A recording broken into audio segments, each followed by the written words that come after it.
Welcome to the You on the Camino de Santiago podcast. This podcast is for and about first-time pilgrims walking the pilgrimage routes in Spain, France, and Portugal.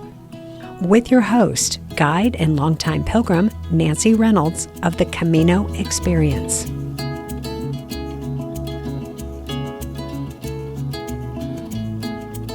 Hola, peregrinas y peregrinos. Nancy here, back from a month in Spain, most of that spent on the Camino. Oh my goodness, I love being in Spain, and I love being on the Camino Francés. I did come back just a touch under the weather, and then my allergies hit me hard when I got home. So I'm going to keep this short today and just jump right in to introduce my guest, Ron from Florida. Next week, I will have all the updates from the trail, plus some fresh insights on how pilgrims are doing, and some thoughts on how to get the most out of your Camino experience. I have so much to share with you. For now, though, I will just give a quick shout out to my pilgrims from my May 2025 Camino Experience group: Andre, Allison, Natalie, Ken, Stephanie, Jody, Bill, Judy, Carla, Kai, and Donna as they make their way west. You are all pilgrim rock stars. Now, let's go ahead and get to Ron. Here we go. Ron, hi. Thank you so much for joining me on the podcast today. Welcome. Thank you, Nancy. It's great to be here. Oh, yeah. Well, you are tuning in from a state that I used to live in. I believe you're in Florida? I am in Florida, Bradenton, Florida. Bradenton. I lived in Florida for 10 years in South Florida. Yeah, this is Southwest. I'm about 50 miles south of Tampa. Okay. 10, 12 miles north of Sarasota. I live about 4 miles from the Gulf of Mexico. Nice, nice. I can remember the climate. I can still feel that balmy air on my skin if I think about it. And it's a gorgeous day today, 75 degrees and low humidity, which, as you know, we don't have many of those low humidity days. Boy, that is so true. All right, I'm ready to hop a flight and just go hang out in the early March Florida air. That sounds good to me. But we have things to talk about. We're here to talk about your Camino plans. So why don't we jump in on that? All right. Let me start by asking you to put the pin in the map. Would you share with us, please, your Camino plans? I am going to do the Camino Francés. I'm going to do my plan is to do the entire from Saint-Jean-Pied-de-Port to Santiago de Compostela. And I'm going in mid to late August. And I'm taking, I think, about 7 weeks before I get home. Oh my goodness. So going in August, it's probably a good thing you live in Florida and have some experience with the heat. How are you walking in the heat? You know, I am the polar opposite, no pun intended, of my wife. I actually like heat. It doesn't bother me. Not Camino type walking, but my neighbors here who live here year round, those of us who live year round, have laughed at me multiple times because it's nothing for me to go out in the middle of the day in the summer and walk. Now you have to come home and take your clothes off with a razor blade because you sweat. They're part of your skin. But I don't mind heat and humidity. I mean, obviously, we all have our limits, but it's not as bothersome to me as it is some folks. Oh, that's great. Yeah, because I remember in the summertime, it's as if you've just showered, even though you walked outside, went for a walk, and then you peel off your clothes, as you said, because you're wet from the humidity as well as sweating. So that's correct. Yeah. So I think the good news is the humidity won't be as intense when you're in Spain and on the Camino. So that'll be one thing to take out of the equation. Well, I'm assuming the first day in the mountains would be a little cooler than Florida, probably at that kind of an altitude. Boy, we hope so. And certainly as you climb, it gets cooler. But there have been some hot days in Saint Jean and all the way across. So we'll see what you get. We will. Yeah, we'll see. It's all part of the adventure, I think. So you said that you're taking 7 weeks. Would you talk a little bit more about that plan? What happens in those 7 weeks? Well, I've done a couple of things that I will have had my 69th birthday the week before I go. I've never attempted it. The word athlete and me have never been in the same sentence. So most of my people, the folks who have known me, are somewhat skeptical. But in 2018, I began kind of a health journey. And since then, I weighed myself today. I think I'm down about 79 pounds. Wow, congratulations. And a part of that was both exercise and eating more correctly, but not on I mean, I've been on a diet. I was on a diet my entire adult life. I probably lost 500 pounds and gained 600. The goal of my diet always was when I get off this thing, I'm getting a double cheeseburger, fries, and a steak as a reward. And one little thing that I did in 2018 that psychologically changed it all for me is I am no longer ever going to go on a diet. I'm going to live my life. And if I come to your house and it's your birthday and you offer me a piece of cake, I will eat the piece of cake. The difference is I'm not going to eat the whole cake and I'm not going to eat it 3 times a day. Cake, pie, bread are a part of life. And Yeah. so when I have control over my diet, I eat what I need to eat to live. If I go to someone's house, it's so wearisome to go to someone's house, they put something and say, well, I'm on a diet, I can't eat that. So Yeah. I'm not on a diet. I can eat whatever I want. And the psychological change in all of that was it took all of the, I don't know, pressure off, because if I want a donut today, I can go get a donut. But when you tell me I can have one, I don't want one. It's when I'm told Exactly. I can have one, that's all I think about. So I made that kind of a change. And I'm one of the few Americans who have had my doctor take my diabetic diagnosis off my diagnosis because I've not been on diabetes medicine now for 3 years. Oh my gosh, Ron, that's a major victory. Just a major victory. And I didn't use chemicals or and I'm not against all of that. Uh-huh. I Uh-huh. just did it the old-fashioned way, I guess. Here it is. Eat healthy, exercise more. So that's my 2-chapter book on my secret. I love it. Eat less, move more. Yeah, spot on. And I think you hit it when you said the psychological component of it is that we change our thinking around food and around dieting. I don't know if you've been following since episode 101 in the current, well, it's not a season anymore, but I know, yeah. yeah, but I've been doing a similar weight loss journey and I called it my forever weight loss goal because I didn't think I would ever reach it, but I changed my thinking around it and it's not hard anymore. It's not, I don't feel guilty anymore if I have a piece of cake or a cheesecake Absolutely. at my friend Mary's birthday. Yeah. Oh, I'm high-fiving you in my mind. If people would just catch on to that nothing is illegal, Yeah. just can't eat it 3 times a day, every day. There it is. There it is. I wonder what else we could apply that thinking to. That is somewhere I heard moderation and everything. Oh my gosh, you sound like that's the voice of my dad right there. Moderation. Okay, dad, hush up.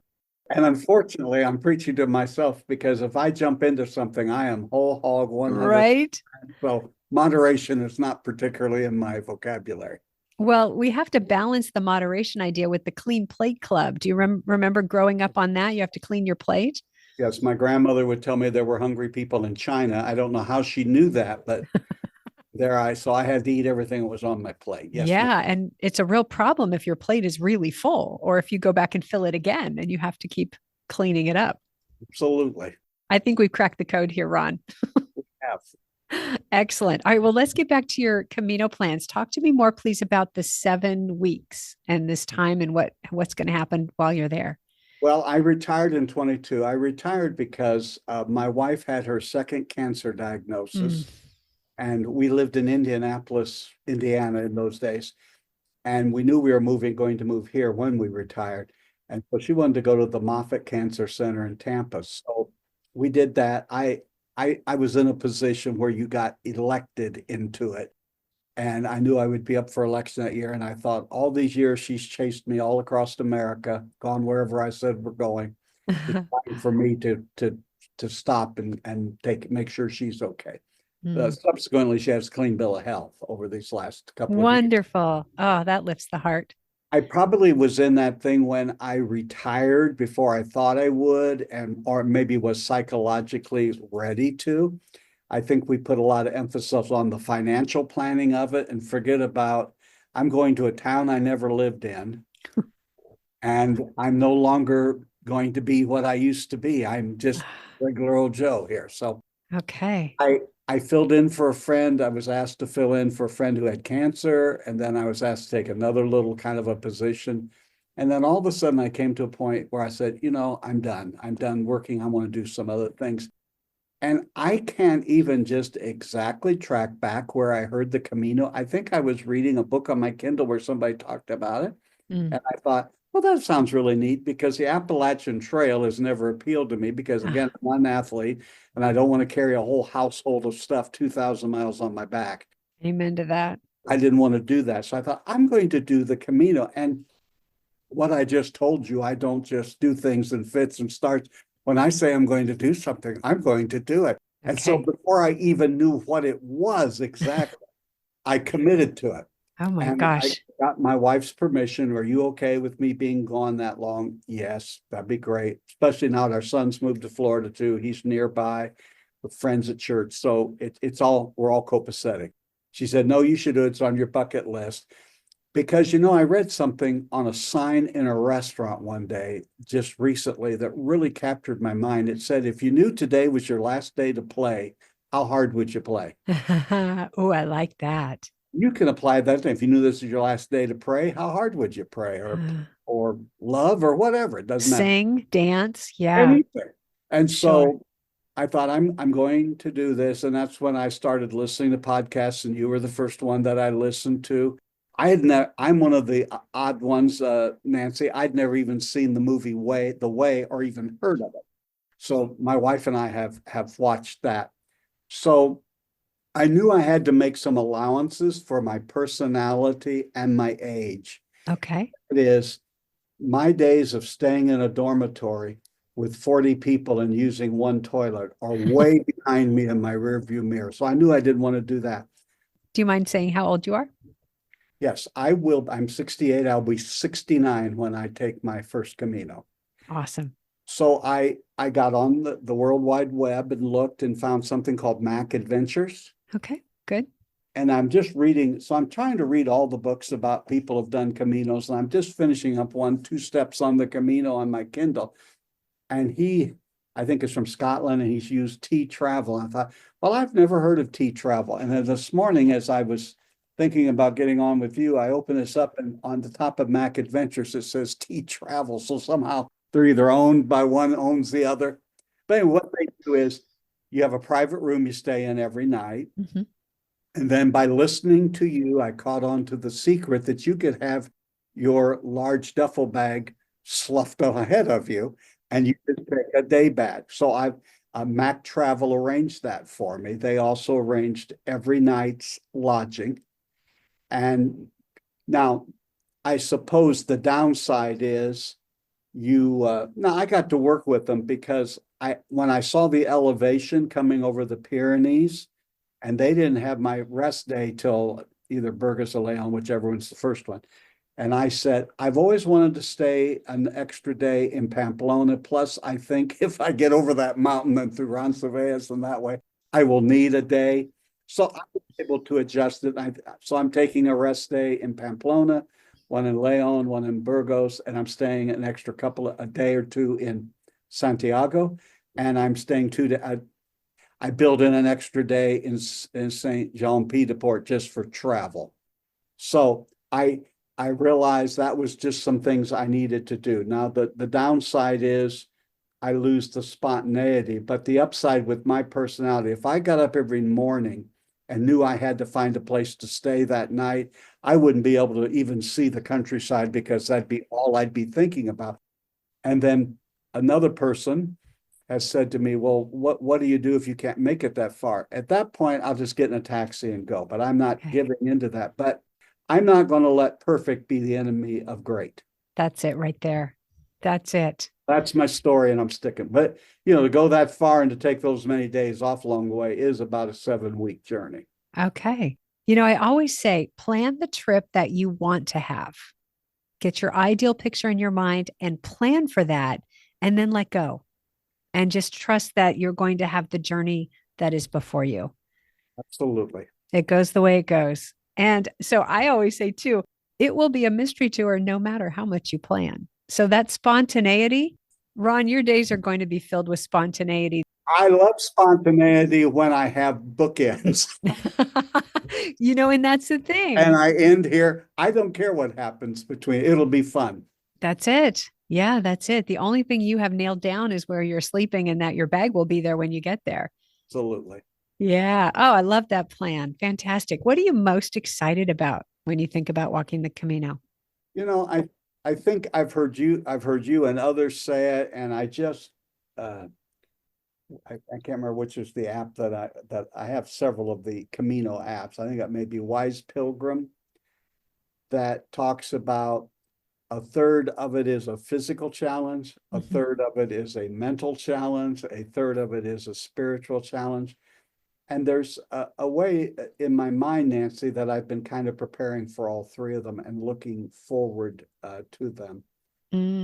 Probably not hard for you to see that I'm an extrovert by nature. And, I did pick up on that.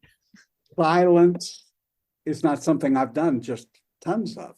And I've found as I've gotten older, I really am enjoying that more. And so I'm kind of looking to what making some peace with things or whatever, or talking with the Lord, giving things over. So I'm looking to all of it. I'm preparing right now for the physical challenge. I don't know that you can prepare for the mental challenge until it happens. And then I'm also making some preparations for the spiritual challenge of it as well.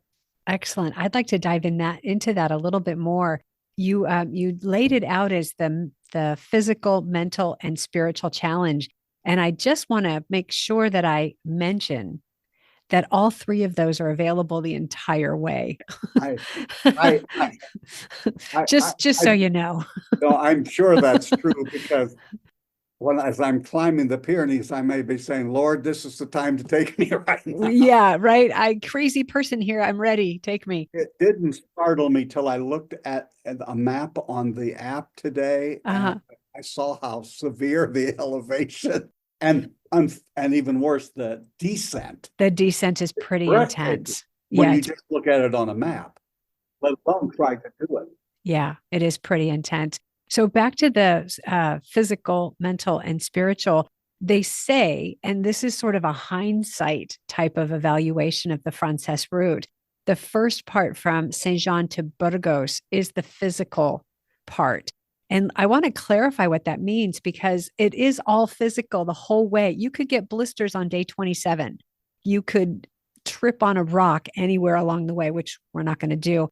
But the physical part is that first couple of weeks, you are fussing with the physical world that you're working with, your backpack, and where does this go? And how does that go? And my feet hurt. And how do I tape up my toes? And your focus is all on that. And if you don't know that's coming, it's very disconcerting, because a lot of people go thinking, oh, this is going to be a spiritual walk. It is. But you got to get through that mastery of the physical world first. And then by the time you reach Burgos, you're like, yeah, you're like a robot, like a machine. Everything is where it's supposed to be. And then your mind gets challenged with these long stretches of flat trail. And it goes, crazy. And then it starts to quiet. And by the time you reach Leon, it's quiet. And you've got the physical under control. And now the heart opens. Not that the heart doesn't open before, but everything has sort of been cleared out. That's the hindsight version of the Francés. It's really quite lovely. Yes, great. Yeah. So let's talk more, if you don't mind, about the spiritual component of this. You said when you sent me the request to be on the podcast that you are interested in pilgrimage specifically. So will you talk about how this is a pilgrimage for you? Yes, I always tell people I'm not going on a hike, I'm not going for a very long walk. I'm going on a pilgrimage. And I did a thing on my Facebook page live in which I talked about sojourners, pilgrims and strangers, which are biblical, are in the Bible. But Mhm. a pilgrim is someone who's taking a long journey to sacred places, Yeah. both inside and out. And one of the reasons that I want to do that is living in Florida, and now in the summer, it'll be 3 years since I first retired and had a little couple of things, is so many people are ill prepared for what happens. I had a position, as I said, I was elected to. I was a district superintendent, and in my church, that's like a bishop in other people's churches. And so you're kind of in the middle of everything. And unfortunately, folks who have certain kinds of positions, whether it's in the corporate world or wherever else, you think people are talking to you and hanging out with you because of who you are. Oftentimes they are hanging out with you because of what you do Uh-huh. and what you can do for them. Now, I don't mean to be so crass, but I see the folks in Florida who continually talk about what they used to do, who they used to be. And I have to say, you do struggle with that when that happens. Everything kind of comes to an abrupt end. Mhm. So in prayer and meditation on it, I just found that I need to take some of my advice I'd been giving to people for over 40 years. And that was trust God and find other things to do and move out of your comfort zone, which you Oh, is great. And so I have named 2025. I've always had a word for the year, but I okay. didn't have a word for the year. I had an idea for the year, and that is, Ron, you're going to do something often to get you out of your comfort zone. Be listening for opportunities. So I had a retired friend who said to me at lunch one day, have you ever thought about joining the photography club? And I thought, you got to be kidding me. I don't even own a camera. And then I heard this voice say to me, I thought you were going to get out of your comfort zone. Oh. So I said, when's the meeting? Second day of the month. So I went last month to this meeting. He was late, so I'm there by myself. And to tell you how whole hog I am, the membership for the club is $30 a month. And I gave them $30 that had never been to a meeting and walked in. And then they said, there are some new people with us today. And then they read my name and said, stand up and tell us about yourself. So I stood up and told them about myself. And then the president of the club said, and what do you shoot with?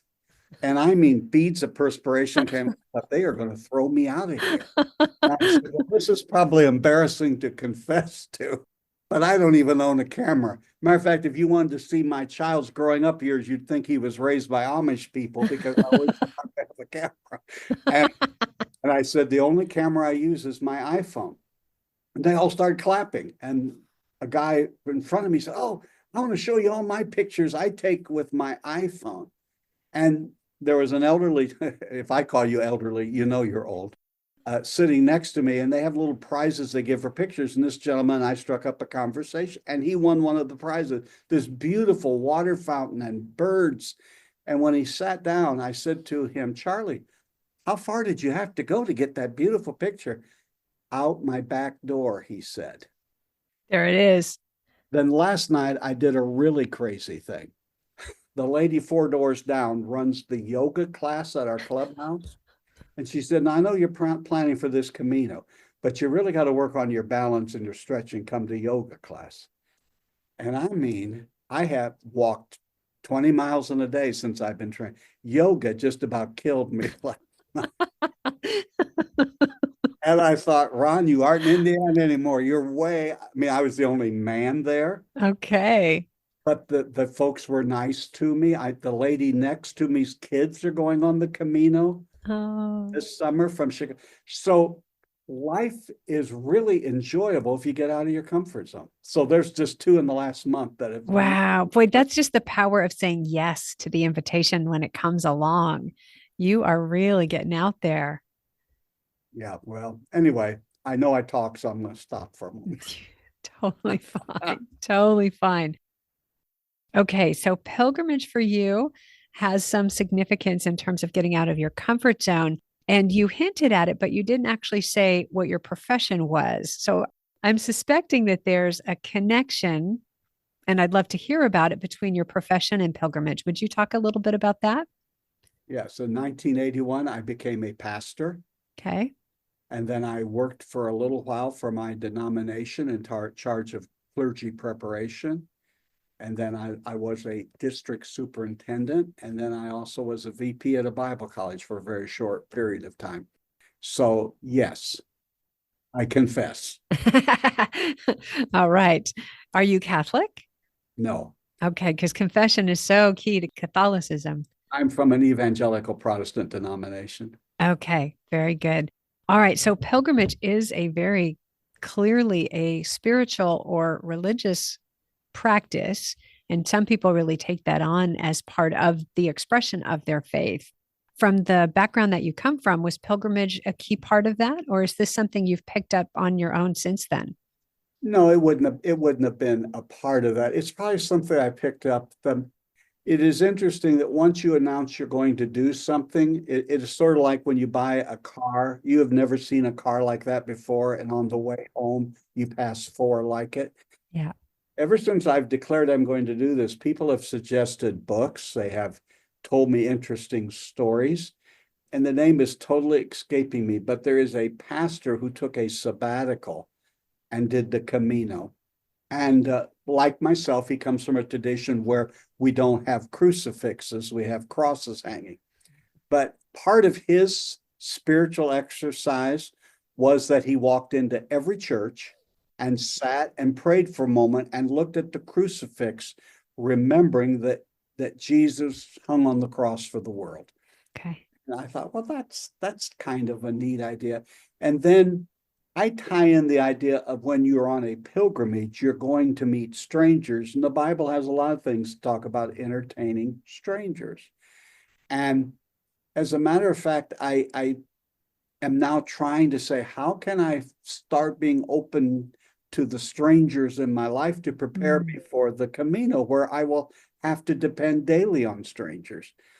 And I cut through the subdivision by my house on a walk. When I first started this walking journey, as far as training for the Camino, and a man comes walking toward me that I've never seen before nor since.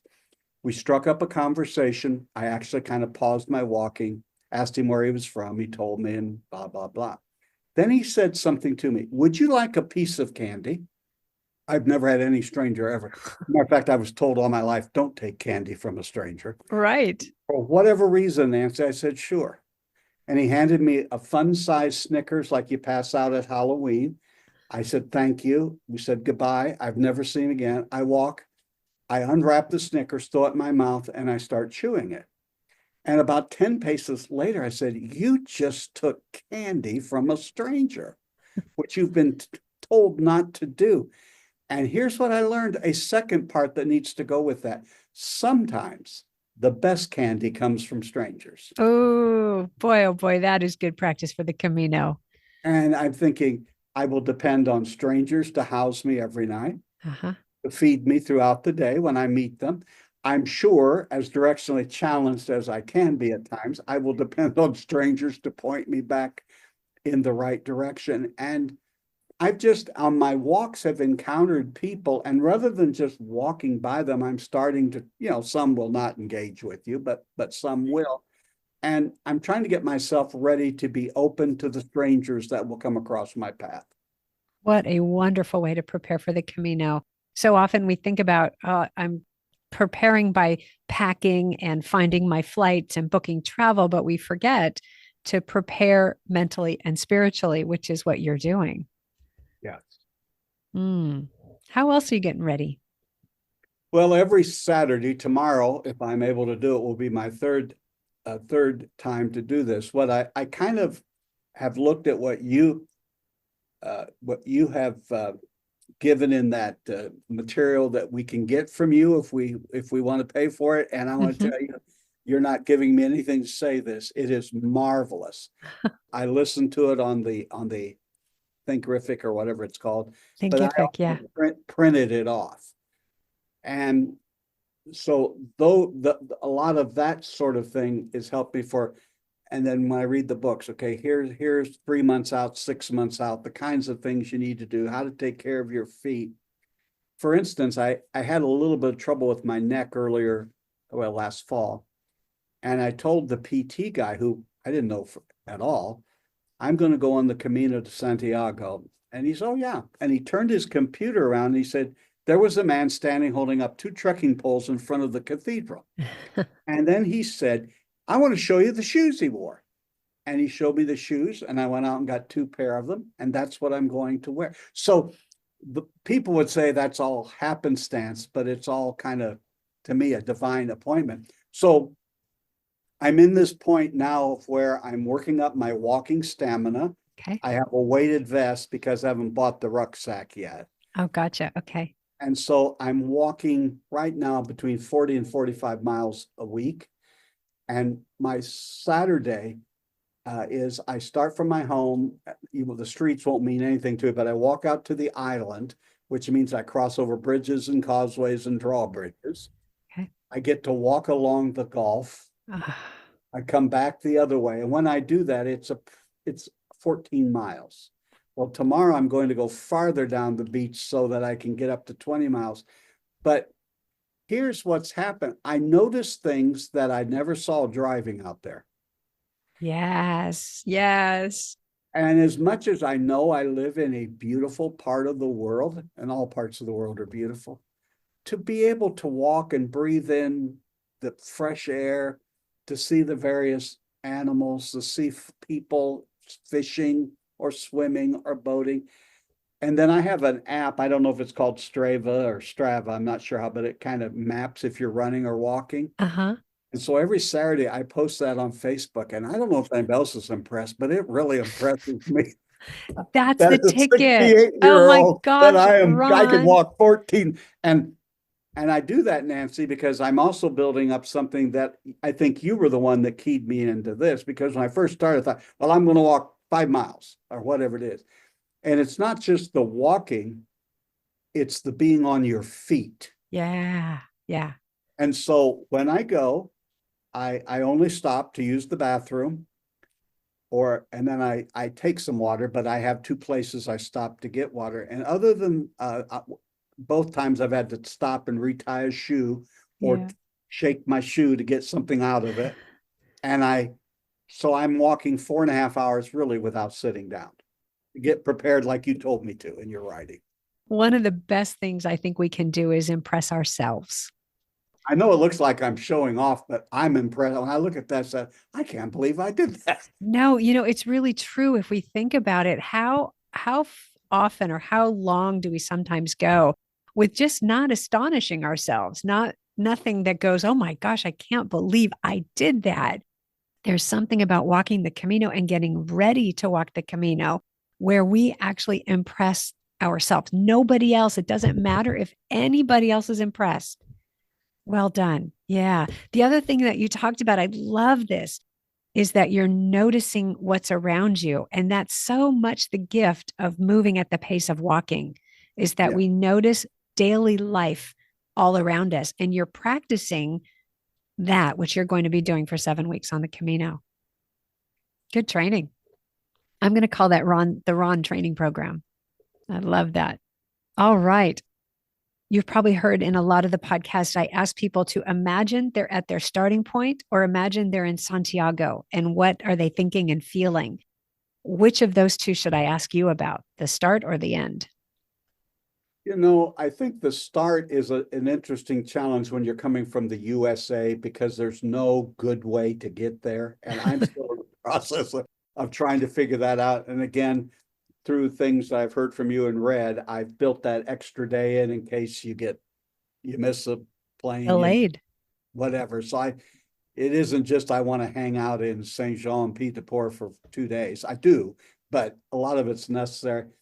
I think the starting isn't nearly as exciting to me as the finishing, because all of the start things, even when I see a YouTube video of somebody walking into the square or having their picture taken for the cathedral, I'm not an overly outward emotional person, but I get a lump in my throat when I see it, because I think even though I've not been there yet, I little bit understand that that wasn't one day you got up out of bed and said, I'm going to walk to Santiago. There was a lot that went into getting there. And Sure. I think, what a celebration. So, I mean, I'm looking forward to being in Saint Jean Pied de Port, but Yeah. I'm really looking forward to being in Santiago. Okay. So you want to imagine that with me a little bit? What do you imagine it will be like to walk into the plaza in front of the cathedral? What I'm imagining, Nancy, is I've already given you the background that I'm not somebody who blubbers and cries out loud very often. But if I had a video watching you walking in, I know I'd start crying. And so if I do that with you and even strangers on YouTube, I can't imagine the overwhelming emotion when it's me. We're going to get some PDEs from you, some public display of emotion like never before. And I think it's a culmination of your life. You know, I've never known my father. Mm, I've lived a wonderful life. I was very overweight most of my adult life. God helped me with that through some hard work. I've accomplished several things. And so I just think that's a culmination to be a 69-year-old man who used to be very fat and didn't exercise at all. And to be able to walk 500 miles, 800 kilometers, and have all that I will know that I will have experienced. I don't know what it is. yeah. This seems to be, that is going to be exciting. Yeah. I'm going to want you back on the podcast to talk about that. I want to hear how it goes. And I know my listeners will too, because there are many people who struggle with weight loss issues. And to see that success story, to see that you were able to drop 79 pounds as of today, and then go walk 500 miles and victoriously arrive in Santiago, you're going to inspire some people. Yeah, even if somebody has to wheel me in a wheelbarrow, I'm going to make it. Okay, let's imagine you walking in on your own 2 feet just for fun. I'm going to. I love it. Ron, anything else you'd like to share about your plans, your journey, your experience, what you're aiming for? I just think I'm looking forward to it, and I, I pray that like others who've gone, that I'll be on Camino the rest of my life, whether Mm, I'm in France, Spain, or Portugal, or in Florida, USA. I'm already beginning to prepare myself for this is just how I'll end the rest of my life being on pilgrimage. I love it. It's never too late, is it? No, it isn't. And I like the word pilgrimage because unfortunately, we all think our present status is permanent. And it's not. And it's not. It's The last not. time I looked, we're all going to leave here someday. Again, just so like I talked to you about changing my mind with food, it kind of changes your mind on the stuff that happens when you realize, I'm not going to live in this spot forever. I'm passing through. Nice. Yeah. I love that. Thanks for sharing that. Do you have any questions I can answer for you? Well, I'm trying to debate whether to fly into Madrid and work my way up that way, because I'd rather fly out of Santiago to Madrid to come home. Mm-hmm. So I'm wondering, should I do it that way? And maybe it's just me, and I've been to both France and Spain, so it's not that. I guess a couple of things. I'm trying to also listen and learn basic Spanish. I mean, I'm teaching and listening, teaching, learning. And so I'm thinking, well, maybe it'd be better to stay a couple extra days in Spain to get there than to go to Paris, where you really irritate people if you don't know the language. I took 2 years in high school, which is enough to be dangerous. So is it, in your opinion, which is more logistically easy to get to Saint Jean from? Mm. Well, it's a tough question to answer because it depends on so many factors. So it depends on what time your international flight lands in Paris or Madrid. So the first thing that I always do, I actually have 4 criteria for making the decision on this one. The first one is the timetables. How do the timetables line up with your connecting bus or train from Pamplona or your connecting flight or train from Paris? So that's the first thing. What time from Florida, you're coming from the east coast of the US, you might get in early in the morning and then it doesn't matter. It's easy to connect no matter which city you're in. It looks like all those flights to Europe seem to be you arrive early morning, a lot of them. Yeah, from your coast. That is true. Yeah. From the West Coast, the timetables are a little bit different. The second thing then is the fares. What do the fares look like? How much does a multi-city or open jaw ticket cost compared to a round trip ticket into Madrid? And then the third criteria is language. Like you just said, do you want to practice French or do you want to practice Spanish? I speak some Spanish, so I like Madrid better than Paris just for that reason. I think I would too. Yeah. And then the final thing is if you are prone to motion sickness. And the reason I say that is the ride from Pamplona to Saint Jean is on a very windy, narrow road. And if you get motion sickness, it's not as fun as you would like it to be. Coming from Biarritz or Bayonne to Saint Jean, there's no trouble with motion sickness. So that's the final determinant for me is can I do 2 hours of potential motion sickness? If I were sitting in the back of whatever the vehicle is, I would get motion sickness. Yeah. Yeah. The other thing that one of the books that I read from somebody from Scotland, Ireland, Great Britain, they flew from London to, what is it? Is it Biarritz? Biarritz. Mm-hmm. Is that possible to do from the US or would that add expense, I'm wondering, to go from US to London to Biarritz? Yeah, so you can actually get to Biarritz from a number of places within Europe. So you could go to London, you could go to Dublin, you could go to Frankfurt, you could go to Paris. And there are flights from all of those cities plus other cities on a carrier named Ryanair. Yeah. So it's absolutely doable if you want to piece together that itinerary. That also gives you the freedom, which is what I'm doing in the spring. I'm flying to London and I'm going to spend 2 or 3 days in London and then fly to Spain.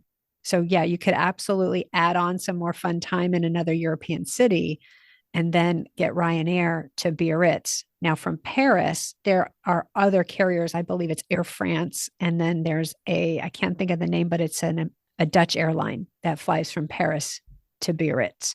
So yeah, completely possible to piece together flights to get down to Biarritz. Yeah, I think the thing is, I'm trying to back out. Okay, here's when the motel in Saint Jean Pied de Port, my first night. So coming from the East Coast of the US, how many days do I need to back that up to get there?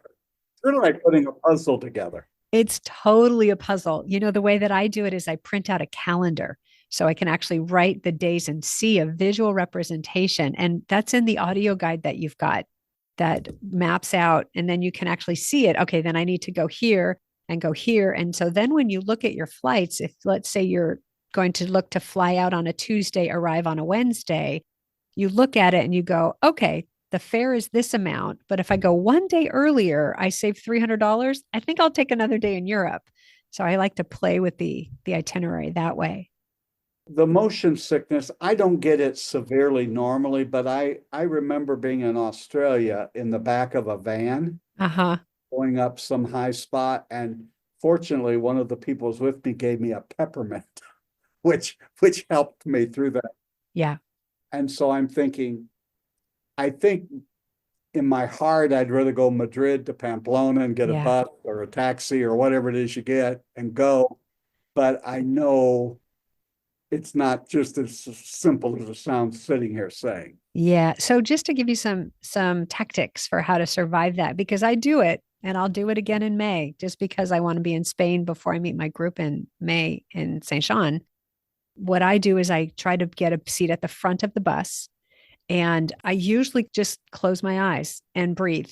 And I don't watch the road. It's that movement, not just the windy road, but also roundabouts, those traffic circles. Oh, yes. When a bus goes into a roundabout, it sways to one side and then sways back. And in the meantime, if you're looking out the front window, the landscape is whizzing past in front.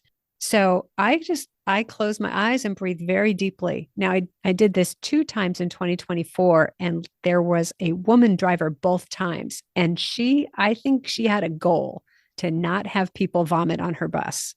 And so she was very mellow and very easy to ride with. And when we got to Saint Jean, I stepped aside and I said, thank you. In Spanish, thank you so much for being so tranquilo, because nobody wants to get sick on that bus, and she doesn't want anybody sick on her bus. Do people often get sick on the bus? I would bet that they do. Yeah, I would bet that someone does every day. I have gotten off the bus and seen people get off going, "Oh no. Oh my gosh, that was horrendous." Any of them take the like seasickness stuff or at all? Does that help? Well, the thing is just to be prepared. Whatever you have a track record with that helps you prevent motion sickness, be prepared. Now, if you get into a taxi, you can get the front seat of a taxi, and that might be a better choice for you. And if you find other people to share the taxi, that can bring the cost down closer to the cost of a bus ticket. How long of a drive is it from Pamplona to Saint Jean?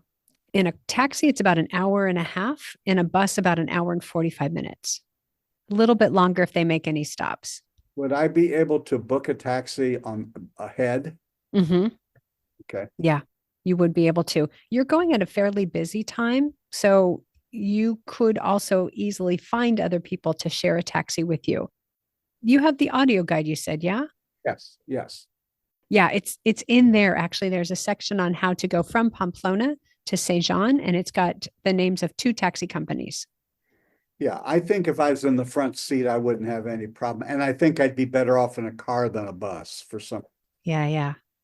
There's not as much emotion. And like you, I would just rather be in Spain and I love France, but I've been Yeah. there enough that Yeah.